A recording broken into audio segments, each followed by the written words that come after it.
Tere päevast, head investorid ja kõik teised, kes te meid täna olete tulnud vaatama ja kuulama. Alustame Infortar Grupi 2024. aasta 4. kvartali tulemusi tutvustava veebiseminariga.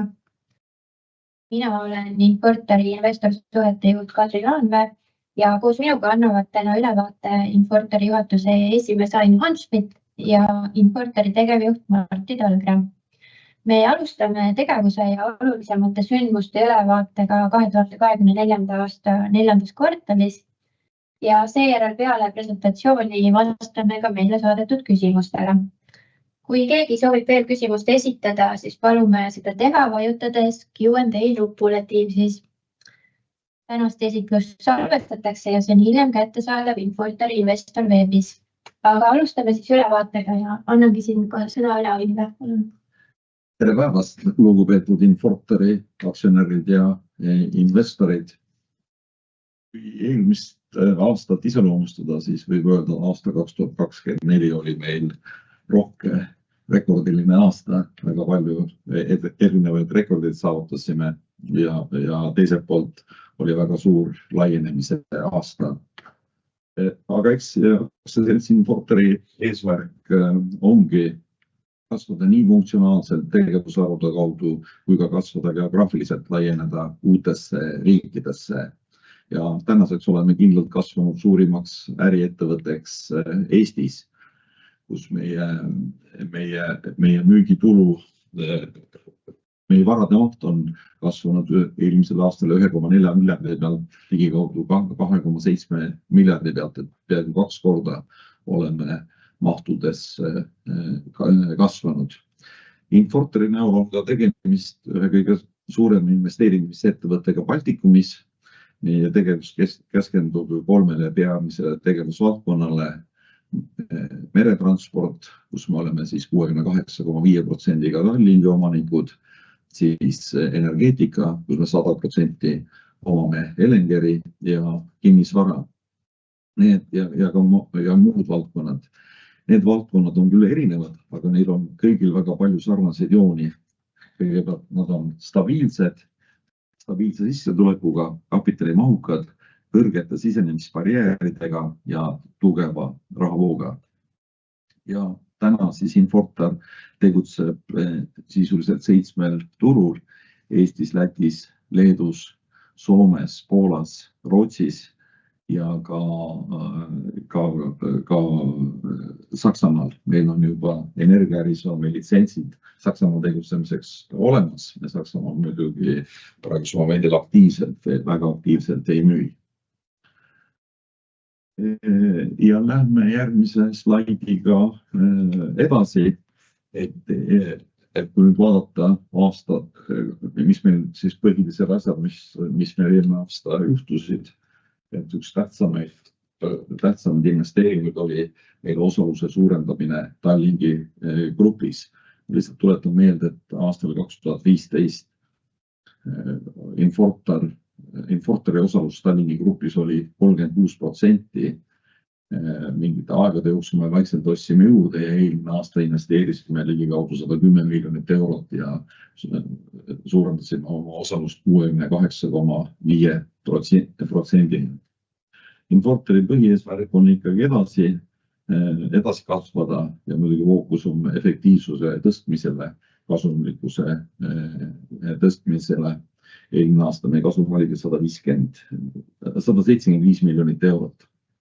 Ja mis oli ka tore, et meie aktsia, kuna me läksime üle-eelmise aasta lõpus börsile, eelmine aasta oli esimene täisaasta, meie aktsia oli rekordiline, et oli suurim hinnatõusuga Nasdaq Balti põhinimekirjas. Kui nüüd rääkida meie 3 põhipuhkusest, siis meretranspordis me jääme Tallinki tulemustega rahule. Muidugi majanduskeskkond hetkel ei ole kõige parem, aga Tallink on väga tugevalt kapitaliseeritud ja laenukoormus pidevalt väheneb, et ta on igati tugev firma Läänemerel. Ja mis meile teeb eriti rõõmu ja veel valmistab, et Tallink on taastanud oma dividendimaksed, et kunagi Tallink alustas dividendide maksmisega aastal 2013 siis tuli Covid aastal 2020, 2021, 2022 ja 2023 neid dividendimaksed vahele. Eelmine aasta maksis ta esimest korda üle tüki aja või peale seda neid Covidit maksis 2024 6 senti dividende ja täna aasta jälle. Et kunagi üks investor just ütleski, et Tallink on nagu cash cow, et hea investeering, et kes alati või pikaaegselt on maksnud dividende ja me näeme, et Tallink jätkab seda tegevust, kuna Tallink on väga tugevalt kapitaliseeritud ettevõte. Energeetika valdkonnas oli meil suurim võit või suurim investeering EVE Polska ostmine, nüüd me nimetame ta ümber juba Elenger Polskaks ja siin võib tuua paralleele meil Eestis aastaga 2015-2016, kui me ostsime Eesti gaasi, siis Elenger Polska on täpselt samasugune firma nagu oli Eesti gaas kunagi 2015, ainult et Elenger Polska on 2 korda suurem, tal on 2300 kilomeetrit gaasitrasse ja klientide on ligikaudu 25 000 klienti. Eragaasimüügi ettevõtetest peaks olema suuruselt teine ettevõte. Et me näeme, see on väga hea potentsiaali. Me nägime, kuidas me väga kindlalt panime jala maha siis Poolas. Energeetika valdkonnas veel meie infrastruktuuri ettevõtted teevad väga häid tulemusi ja müügimahud on oluliselt kasvanud, et sellel aastal müüsime üle 18 teravatti maagaasi. Võrdluseks võib tuua, et Eesti elektrienergia tarbimine on 8 teravatti, et need mahud on tõesti suured.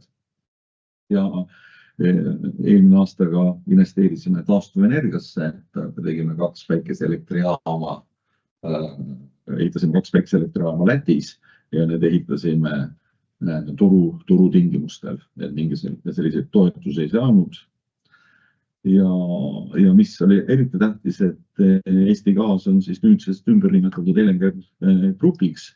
See brändivahetus toimus väga kiirelt ja läbipaistvalt ja hästi. Ja põhjus oli siin sellepärast, et tegelikult Elenger Grupp juba Eesti gaasi sissetulekutest 80% tuleb väljaspoolt Eestit ja Elenger Grupi nime all Eesti gaas tegutses juba väljaspool Eestit juba alates aastast 2017, mis et 20% eri oli siin ja tänu sellele läks brändivahetust väga valutult. Kinnisvara osas meie 3. sammas on meil väga stabiilsed sissetulekud, mis on eriti hea meel, et meil aasta alguses oli kinnisvara ligikaudu 110 000 ruutmeetrit. Täna oleme jõudnud juba üle 140 000 ruutmeetri peale ja ehitamisel on veel depokeskus või plaanime juba ehitada, ehitamisprotsess on lahti läinud, mis on 40 000 ruutmeetrit juurde, kokku potentsiaali ligikaudu 180 000 ruutmeetrit. Ringilogistikakeskus oli üks tähtsamaid ehitisi, mis saab nüüd järgmine kuu valmis ja läheb juba kasutusse ja hakkame teda välja rentima, pikaajalised rendilepingud, mis meie stabiilset sissetulekut kinnisvaras suurendab. Ja infrastruktuuri ehituses veel tore Pärnu sild saab sellel aastal valmis ja meie infrastruktuuri ettevõtted templites ka võitsime Rail Balticu ehitust. Ligikaudu 68 miljonit eurot saame täiendavat ehitusmahtu. Ja kui nüüd edasi minna aktsiahinna juurde, siis aktsionäridel peaks olema hea meel, et just nüüd värskelt siin veebruarikuus me esimest korda muutusime ka miljardi ettevõtteks. Kui me börsile tulime, siis meie aktsiahind oli 26 eurot. Eelmine nädal jõudis ta juba üle 50 euro. Eelmine nädal jõudsime ka niinimetatud ükssarvikuks või reaalmajanduse ükssarvik ettevõtteks. Et see valmistab head meelt, et meie aktsiahind on tõusnud peaaegu 2 korda.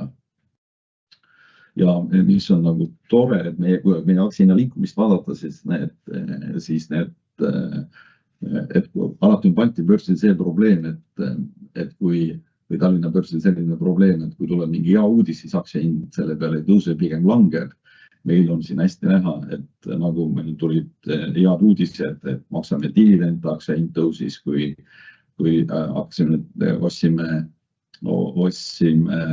investeerisime põllumajandusse, ostsime Origa suurvormist osaluse 51%, nii meil aktsiahind tõusis ja kui ka dividend juunikuus väljamaksime, aktsiahind tõusis, kui Eve Polska tehingut teadvustasime, aktsiahind tõusis, et tundub, et investorid usuvad meisse, et kui midagi lubame, siis see ka juhtub.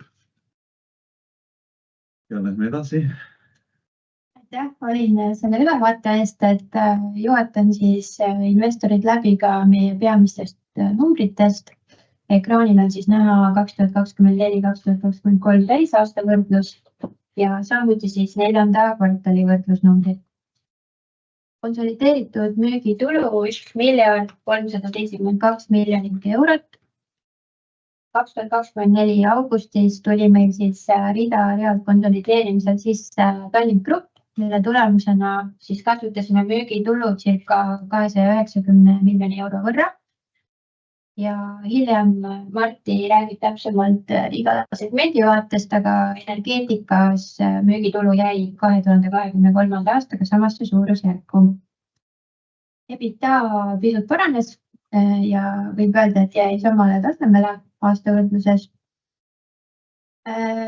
Rääkides nüüd ärikasumist ja puhaskasumist, siis siin on meil sees ühekordse mõjuga tehingud 4. kvartalis, mis siis olid kinnisvara ümberhindlused, et iga aasta Infortar kõik oma hooned laseb uuesti üle hinnata professionaalse hindaja poolt ja vastavad hinnangud viiakse sisse ka numbritesse.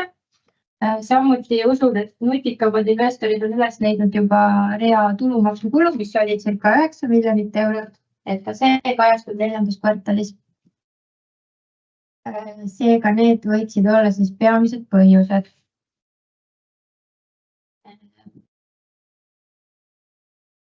Ja vaadates siis aktsiahinda, et aasta lõpu seisuga oli see 43,34 eurot, 2023 lõpus 26 eurot, et circa 67% kasvu, samuti ka dividendi uudis, et usume, et sellega võivad meie aktsionärid kenasti rahul olla.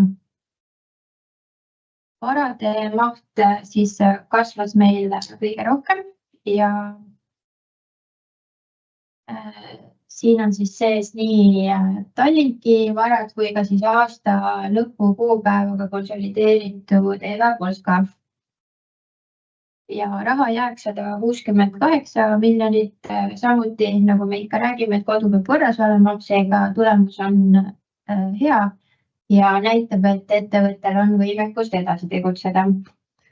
Omakapital 1,2 miljardit eurot on kasvanud märkimisväärselt ja kasvanud on ka kohustised, et see on siis peamiselt seetõttu, et oleme teinud 2024 suuri investeeringuid ja investeeringuid siis stabiilsetesse varadesse, et võibki öelda, et võrreldes eelnevate aastatega Infortari varad on siis veelgi mitmekesisemad ja stabiilsema tulutootlikkusega.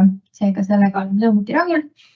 Ja investeerimislaenude EBITDA suhet jätkuvalt jälgime tähelepanelikult tase, mis on tõusnud 1,7-3-le. Leiame, et on täiesti aktsepteeritav ja see võimendus on ettevõttele igati jõukohane. Ehk siis kokkuvõtvalt võib öelda, et 2024 oli meil taas investeeringute aasta ja tegime väga hea tulemuse. See võimaldab meil siis maksta ka dividende ja täpsemalt siis räägib juba iga ärisegmendi tulemustest meie tegevjuht Martti Tähepõld. vabandust, et järgnevalt räägimegi siis dividendidest ja annan sõnajärje üle Aile.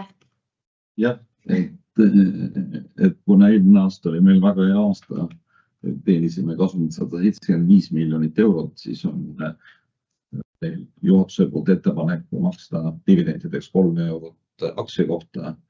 Ja see jaguneb, et mis alusel me siis seda teeme, et kõigepealt on meil põhidividendid 1 euro aktsia kohta, mida me lubasime oma dividendipoliitikaga. Samuti oleme lubanud, et Tallinki edasi makstav dividendina maksame, või Tallinki poolt saadud dividendid me maksame edasi oma aktsionäridele ja seekord on Tallinki poolt edasi makstavad dividendid 1,5 eurot aktsia kohta, kuna meie osalus Tallinkis on oluliselt kasvanud, mis annab meile ka tulevikus kindlustunnet stabiilselt dividende maksta. Ja kuna meil olid head tugev kasumlik aasta, siis lisadividend on 0,5 eurot aktsia kohta, kokku maksame siis 3 eurot aktsia kohta dividende.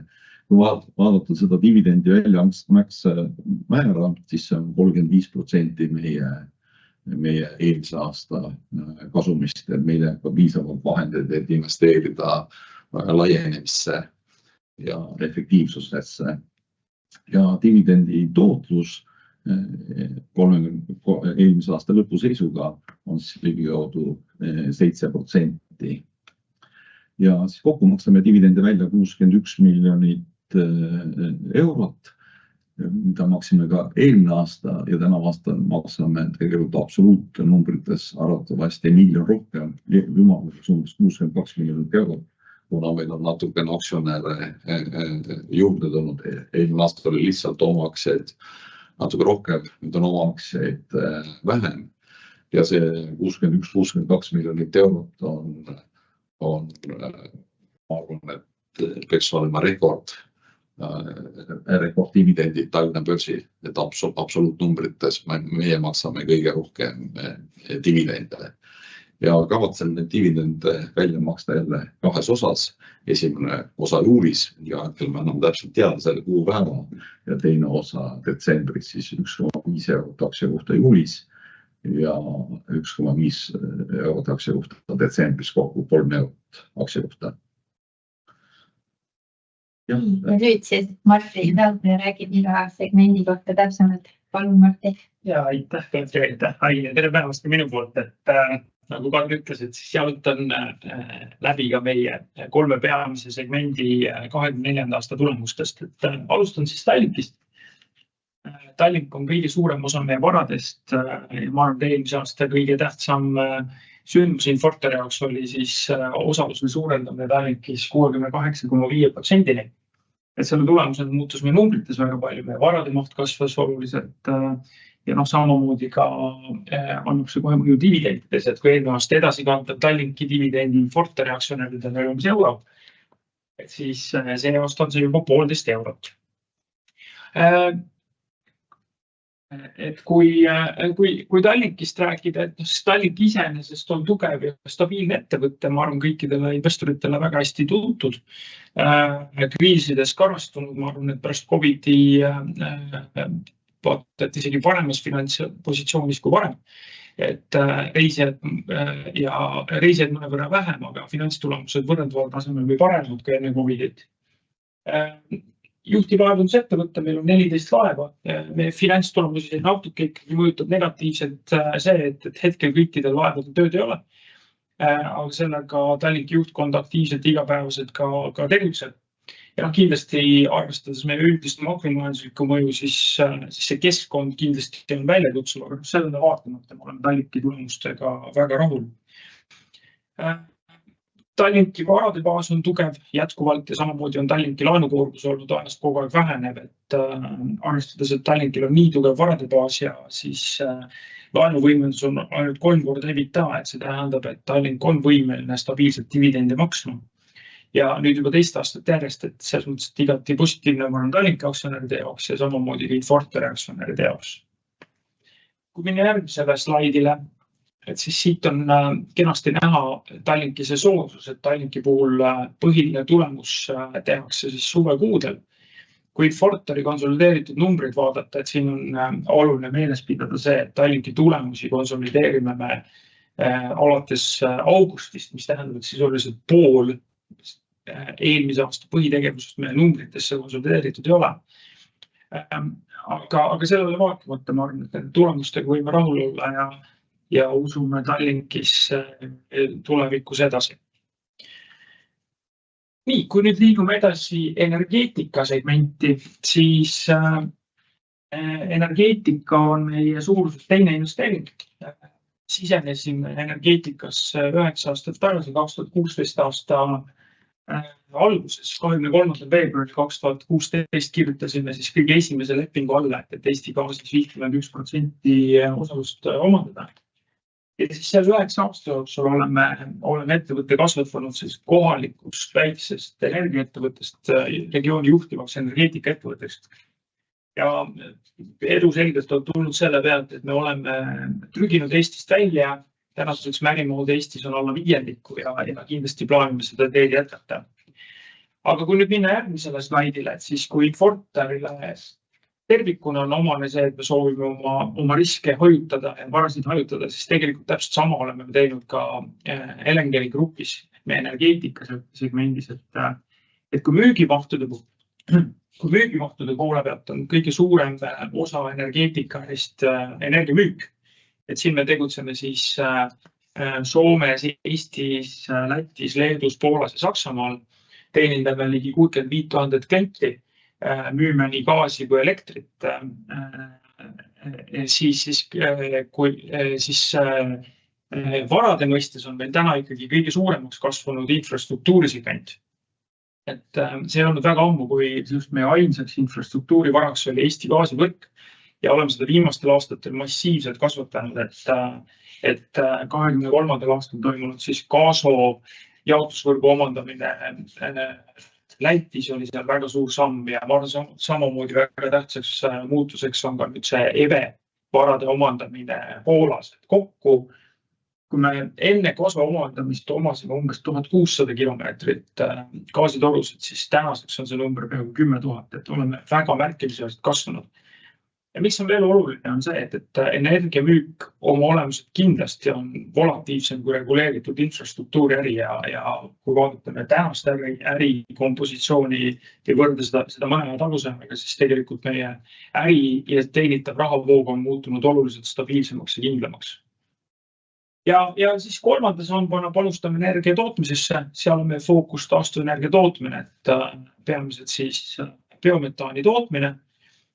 Selles segmendis ka eelmise aasta lõpus andsime teada, et hakkasime ehitama uut biometaani jaama Halingas meie omandatud farmi kõrval. Ja samuti oleme siis investeerinud päikseenergiasse eelmise aasta, said siis 2 projekti valmis Lätis.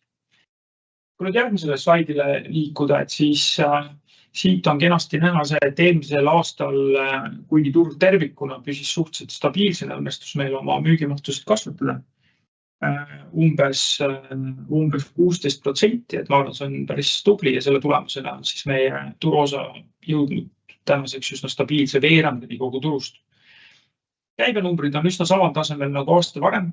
Seal on oluline arvesse võtta see, et aastatel 2022 ja 2023 oli siis energiaettekandjate hinnad kõrgemad. Ja kasumlikkuses 2022-2023 olid kindlasti nagu ekstreemsed aastad, kus me siis suutsime riske hästi juhtida selle tulemusena, aga kasumit teenida. Kui tervikuna rääkida, siis infrastruktuuri tulemusega eelmine aasta energeetika valdkonnas olime väga rahul, et see oli siis rekordtulemus läbi aastate. Energiamüügi poole, eriti viimane kvartal meie ootustele ei vastanud, et selle põhjuseks oli siis esiteks see, et talv oli soe, mis juba iseenesest vähendas gaasitarbimist. Ja teise poole pealt ka siis viimastel kuudel oluliselt tõusnud gaasi hind, mis siis mõnevõrra gaasitarbimist mõjutanud.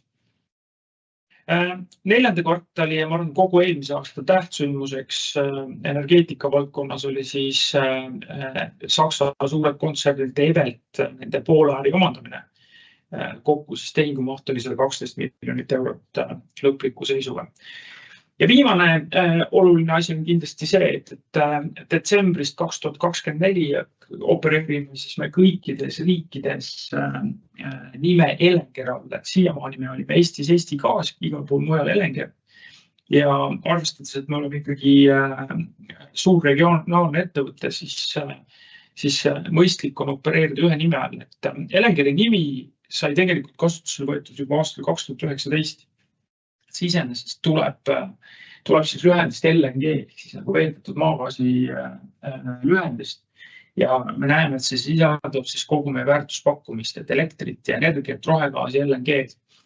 Ehk siis puhast lääne päritolu maagaasi, millega me siis varustame kogu regiooni ja oleme siis üks suuremaid importööre siin regioonis. Ja kui nüüd liikuda järgmisele slaidile, siis paari sõnaga meie värskelt omandatud uuest ettevõtmisest Poolas, et nagu Ain ennegi ütles, et ta on olemuselt üsna sarnane Eesti Gaasile, mille me aastal 2016 omandasime lihtsalt umbes täpselt 2 korda suurem.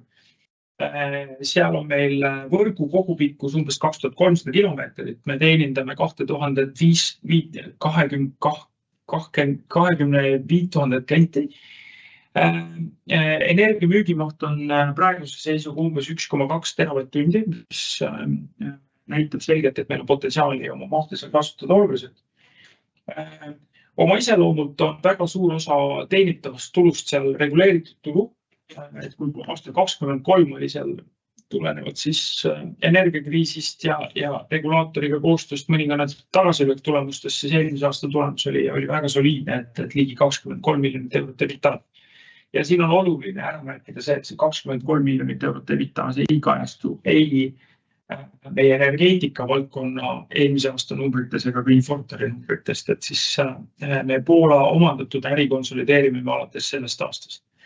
Ma olen tervikuna lihtsalt ühe vahekommentaarina, et kui vaadata Infortari finantstulemusi, et siis head pilti, kuidas uus tervik koos tegutseb, saame hakata nägema alles sellest aastast, et Tallinkil ju samamoodi suur osa tipphooajast eelmisel aastal meie numbritesse jäi konsolideerimata.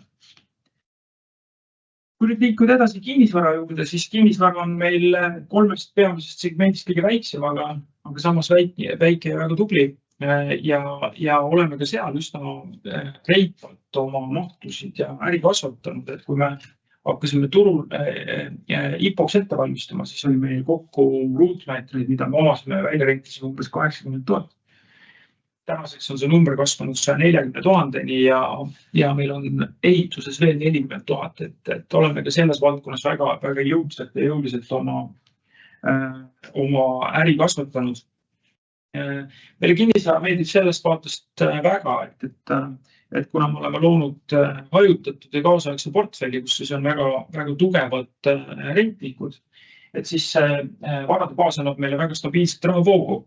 Ja iseenesest portfelli kasvatades vaatame täpselt seda tüüpi varasid ka edaspidi. Kui nüüd liikuda järgmisele slaidile, et siis on siin ka natuke fakte, et me siis kokku omame 18 objekti peaasjalikult on nad kõik siis Tallinnas või Tallinna ümbruses. Et siin on siis nii kontorihuuneid, hotelle, logistikakeskusi ja muid varasid. Kinnisvara portfelli väärtus on meil ajas kenasti kasvanud, hoolimata sellest, et tulenevalt siis kõrgematest intressimääradest ja tõusnud yieldidest on kinnisvara väärtus tervikuna väheneb. Et eelmine aasta me siis hindasime kinnisvara portfelli umbes 7 miljonit eurot maha.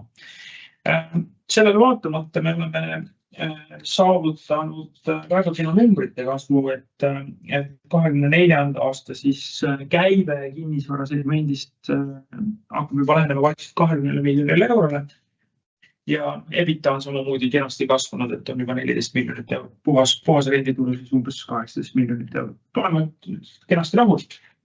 Ja mis on oluline kinnisvara segmendis ikkagi meeles pidada on see, et me üksnes mitte ei oma ja arenda kinnisvara, vaid tegelikult on meil ka väga tugev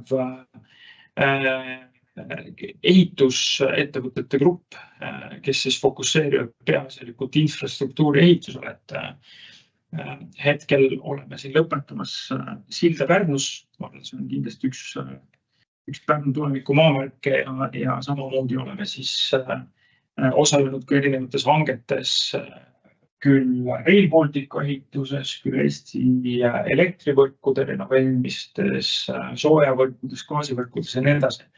Ja samamoodi suudame ise ehitada biogaasijaamasid, et oleme ehitanud ka endale kuuluvaid varasid, et selles mõttes ma arvan, et väga hea sünergiat andev täiendav tiim. Ja siin on siis mõned pildid objektidest, mis meil on kas valmimises või töös, et siis üleval vasakus nurgas on meie oma inimeste poolt ehitatud Infortari uus kontorhoone Tallinnas Liivalaia tänaval. Siis üleval paremal on vast valminud Rimi uus logistikakeskus, kus siis Rimi lähiajal hakkab juba tegutsema. All vasakus nurgas on siis üks ilupilt tuleviku depoo kauplusest, mis peaks 2026 Lasnamäel valmima ja siis all paremal on Pärnu sild. Ja nüüd ma annan kokkuvõteteks sõna jälle Ainile üle. Aitäh! Et kui vaadata Infortarit investeeringuna, siis meie eesmärk on olnud luua kriisikindel ja inflatsioonikindel ettevõtte ning õiged otsused ongi ladunud põhja püsiva ja pikaajalise edu saavutamiseks. Nagu ma juba enne ütlesin, Infortari investeerimisportfell on hajutatud 3 peamisse segmenti ja nad on kõik kapitalimahukad, tugeva rahavooga, stabiilsed ning kõrgete sisenemisbarjääridega. Ja meie eesmärk muidugi on jätkata ettevõtete kasvu ja me saame väga hästi aru, et kasv ei tule aga iseenesest ning usume, et see põhineb edasisel rahvusvahelisel laienemisel ning ka kapitali investeeringutel. Siin viimasel 2 aastal oleme kokku investeerinud 450 miljonit eurot. Meie edu põhineb võimel kohaneda, olema agiilsed, otsime investeerimisvõimalusi ning omavahelisi sünergiaid. Kuigi oleme üks regiooni suuremaid ettevõtteid, on meie ostamisprotsess kiire ja efektiivne. Meil on ainulaadne kompetents suurte investeeringute juhtimises. Suured investeeringud ja ettevõtete omandamine on meie jaoks business as usual. Nagu eelmine aasta näitas siin EVE Polska ostmine, Tallingi osaluse suurendamine 68% peale, Valinga suurvarme omandamine, Tallinna trükikoda ja püüame samamoodi edasi tegutseda. Ja meie portfell tagab meile stabiilse ja hajutatud rahavoo, mis võimaldab meil maksta korraliku dividendi ja jätkata investeeringuid. Ja nagu ma juba ütlesin, et dividendid siis sellel aastal on 3 eurot aktsia kohta. Aitäh! Siis saadetud ka küsimusi ja oleme lubanud vastata. Küsin siis need küsimused. Et Ain, oskad sa palun kommenteerida, mis valdkonda ja mis riiki plaanib Infortar järgmiseks laienda? Ütleme, kui me oleme saanud, on konkreetsed otsused tehtud, siis me avalikustame need börsil. Praegusel momendil tegutseme ikkagi Eestis, Lätis, Leedus, Soomes, Poolas ja meil on litsents ka Saksamaal tegutsemiseks. Et energiavaldkonnas tegutseme nendes riikides ja merelaevanduse või Tallinn tegutseb siis Eestis, Lätis, Soomes ja Rootsis. Et juhul, kui juba konkreetselt laieneme, kui on konkreetsed otsused tehtud, siis anname börsiteated, siis teatame informeerime ka investorid. Võib-olla nii palju tähendaks, et fakt on nagu see, et me kasvu kogu aeg otsime ja selles mõttes projekte, mida me läbi vaatame, on väga palju, et selles mõttes meil on tugev tiim, kes on võimeline neid tehinguid tegema ja selles mõttes me ikkagi filtreerime asju palju ja neist lõpuks meie investeerimiskriteeriumitele sobivad, et need siis proovime ka ära teha, aga konkreetselt sõnumid kindlasti läbi börsi ette. Ega see on pikaajaline töö, et kui me siin EVE Polska ostsime, siis me tegelikult juba aastal 2021 tahtsime Poola turule minna. Vaatasime energiaturuna, kui Baltikumi ja Soome turg kokku võtta, on müük 50 teravatti. Poola turg on nagu Baltikumi ja Soome turgust kokku 4 korda suurem ja nüüd me siis aastal 2024, siis olime 2024 olime nagu, võiks öelda, et esimest korda saime nagu tugevalt jala maha, et see võtab kõik aega, et me litsentsid saime küll juba mingi 1,5 aastat tagasi, aga see kõik võtab aega ja nõuab tööd. Et eks samamoodi teistele turgudele minekuga, aga no aeg läheb kiiresti. Nii, järgmiseks on üks väga pikk küsimus, aga ma natuke lühendan seda, et kuidas te olete korraldanud äriasjad Lätis ja Poolas nii, et sealsed töötajad tulemuslikult tööle panna? Selles mõttes on see, et meie äri pihta sellest, et me fokusseerime. Ehk et väga selgelt meie Läti ja Poola kolleegid siis peaasjalikult kuuluvad meie energeetikaettevõtete koosseisu ja samamoodi nagu ma enne rääkisin, me toimetame seal erinevates segmentides ja kõiki neid tiime me tegelikult ju tahame integreerida, et nad tunneksid ühe meeskonnana ennast. See selgelt tähendab ka seda, et me ju saame aru, et me oleme rahvusvaheline ettevõte, me liigutame inimesi erinevatesse riikidesse. Samamoodi on ka see, et me ei ole sellised passiivsed investorid, kes teevad investeeringu ära ja siis vaatavad Tallinnas 2 kuud pärast kuu lõppu, missugused numbrid tulid, et tegelikult me käime ikkagi aktiivselt koha peal, suhtleme inimestega, viime sisse oma kontrollmehhanismid, oma protsessid. Et elu näitab seda, et kui sa lähed ikkagi uude riiki, siis seal on teistsugune kultuur, seal on teistsugused inimesed ja sa pead sellega arvestama, et sa pead silma peal hoidma, sa pead tegelikult inimestega rääkima ja kuulama ja arutama ja kindlasti on nagu, mis me oleme näinud seda, et on palju asju, mis me oleme nendest ettevõtetest, mis me teistes riikides oleme omandanud, oleme teadmistena saanud tuua ka siia. Aga ma arvan, see võtmesõna tegelikult on see, et räägi inimestega, loo see ühine tiim, kuula, pane see kokku, siis see parim best practice ja siis sa saad seda sünergiat kasutada kõikides kohtades. Aga ma arvan, selles mõttes, kui lihtsalt käsitleda nii, et teha investeering ja siis jääda Tallinnas ootama, kuidas seal läheb, kui sulle saadtakse tulemusi, et ütleme, meie filosoofias ei ole, et me ikkagi oleme hästi aktiivsed investorid, et me oleme koha peal, me kõiki neid uusi inimesi challenge ime, aga samas me neid hästi palju kaasame, et nad tunneksid ennast osana perekonnast. Ja ma omalt poolt tähendan, et tingimata me teeme kõikides riikides oma kindlad motivatsiooniprogrammid, paneme kindlad eesmärgid ja kui eesmärgid on täidetud, siis ka püüame vastavalt motivatsiooniprogrammidele premeerida. See on ühelt poolt, nagu prääniku poliitika, teiselt poolt on meil oluline ka kontrollida, kuidas need asjad lähevad ja see sõltub kõik ikkagi inimestest, et praegusel momendil on meil hästi läinud, et me oleme väga initsiatiivikad inimesed seal iga pool etteotsa saanud, aga omalt poolt me oleme nõukogu esimesteks pannud, näiteks Lätis on Kaaso nõukogu esimees on Vaiko Tammeväli, kellel on väga suur juhtimise kogemus ja väga edukalt oskab seda nõukogu juhtida ja tänu sellele ka strateegiliselt kogu organisatsiooni ja meil tundub ka tagasiside, et organisatsioon on väga rahul sellega. Poolas praegu investeerisime Eve Polskasse ja me nõukogu esimeheks saime Andres Tringi, kes oli pikaajaline aktsiaselts Merkomi börsiettevõtte grupi tegevjuht ja rahvusvaheliselt suure kogemusega. Siis ta oli ka Swedbanka juhatuse liige, et samamoodi ta läks sinna, Poolast ta vastutab selle eest, et kuidas strateegiliselt juhtida ja kuidas kontrollida kogu organisatsiooni ja neid eesmärgi püstitada ja Poola meeskonda integreerida meie ärikultuuri. Ja Soomes on meil kui Lätis on meil nagu kõige suuremad varadeks energiaäris, siis Soomes on meil kõige suurem müük ja Soomes on meil samamoodi Soome tegevjuht on Pasineki, kellega me tegelikult oleme ju nüüd juba vist peaaegu 18 või 19 aastat koostööd teinud.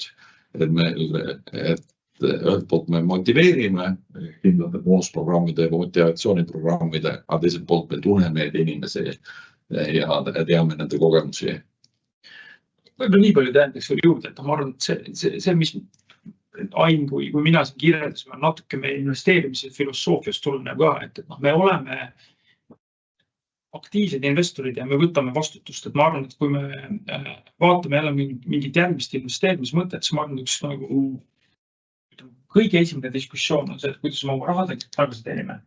Siis teine diskussioon on, et kuidas me seda juhime, et kes seda juhtima hakkavad. Selles mõttes nagu investeerimispool on hästi oluline, et see tegelikult ei osta numbreid. Siis tegelikult ostad organisatsiooni, sa ostad inimesi ja selles mõttes, et ma arvan, meil on neid näiteid olnud küll, et iseenesest numbrite poolest tundub päris huvitav ettevõte, aga saad kokku ja vaatad, et me tõenäoliselt küll ei suuda seda ettevõtet ise ära juhtida või paremaks teha ja siis me lihtsalt investeerime. Aga siit ongi hea mitte võtta järgmine küsimus, et millal siis Infortar saab 2 miljardi ettevõtteks? Ma pean meelde, et me oleme 1 miljardi ettevõtteks saanud. Reaalne ükssarvik või reaalmajanduse ükssarvik. Jah, eks tegutseme selles suunas. Kasvama peab, et kui sa ei kasva, siis seisma hakkad nagu kahanema.